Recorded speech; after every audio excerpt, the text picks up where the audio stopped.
बाबा जी और हुजूर जी की प्यारी सास संगत जी, राधा स्वामी जी।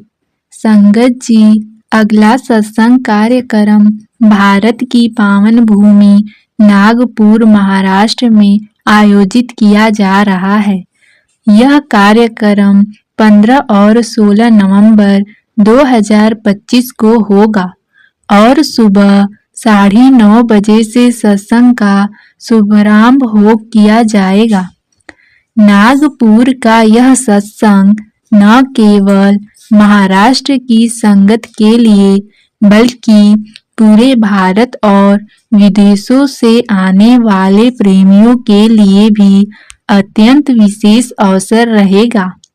हर बार की तरह इस बार भी साथ संगत के हृदय में एक ही उत्साह है, अपने सतगुरु के दर्शन का, उनके प्रेमियम वचनों को सुनने का और उस रूहानी वातावरण में डूब जाने का जो केवल उनकी हुजूर जी में ही अनुभव किया गया है।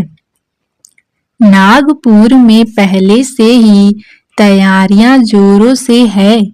स्थानीय सेवादार संगत सेवा भाव से आयोजन स्थल की व्यवस्था, लंगर सेवा, आवास और यातायात की सभी तैयारियों में लगे हुए हैं ताकि दूर दूर से आने वाली संगत को किसी भी प्रकार की असुविधा न हो। यह 2 दिवसीय कार्यक्रम प्रेम, भक्ति और सेवा का मिसाल बनेगा।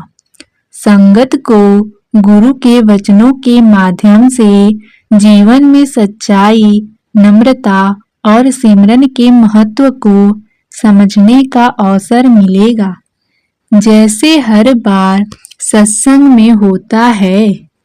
बाबा जी और हुजूर जी साधकों को जीवन की उलझनों से ऊपर उठकर प्रभु भक्ति और आत्मिक शांति की ओर बढ़ने की प्रेरणा देंगे।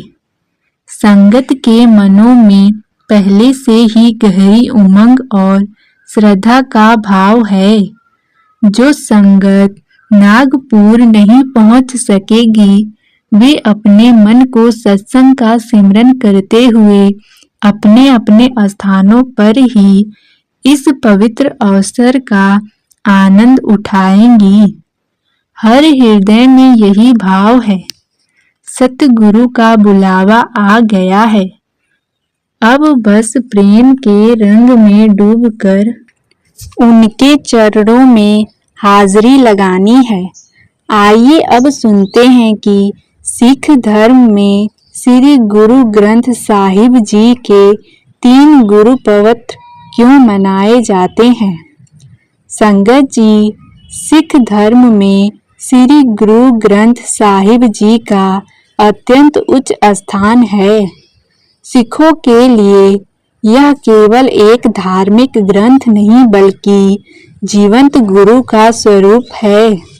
सिख धर्म में श्री गुरु ग्रंथ साहिब जी से संबंधित 3 मुख्य पवित्र मनाए जाते हैं। पहला है श्री गुरु ग्रंथ साहिब जी का पहला प्रकाश पर्व, दूसरा है श्री गुरु ग्रंथ साहिब जी का संपूर्णता दिवस, तीसरा है श्री गुरु ग्रंथ साहिब जी का गुरु गद्दी दिवस।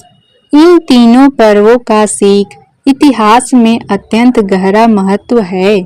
श्री गुरु ग्रंथ साहिब जी सिखों का महानतम धार्मिक ग्रंथ है, जिसे स्वयं सिख गुरुओं ने लिखा और संकलित किया।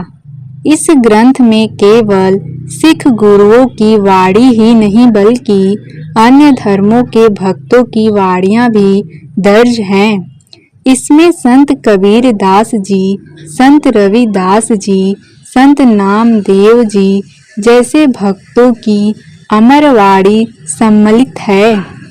इतना ही नहीं, इस ग्रंथ में शेख फरीद जी जैसे सूफी संत की रचनाएं भी शामिल है। जो पांचों वक्त की नमाज अदा करने वाले भक्त थे। श्री गुरु ग्रंथ साहिब जी मानवता, प्रेम, समानता, भक्ति और सत्य के मार्ग को प्रकाशित करने वाला ग्रंथ है। कई लोग श्री आदि ग्रंथ और श्री गुरु ग्रंथ साहिब जी को अलग अलग समझते हैं, जबकि सच्चाई यह है कि श्री गुरु ग्रंथ साहिब जी श्री आदि ग्रंथ का ही पूर्ण स्वरूप है।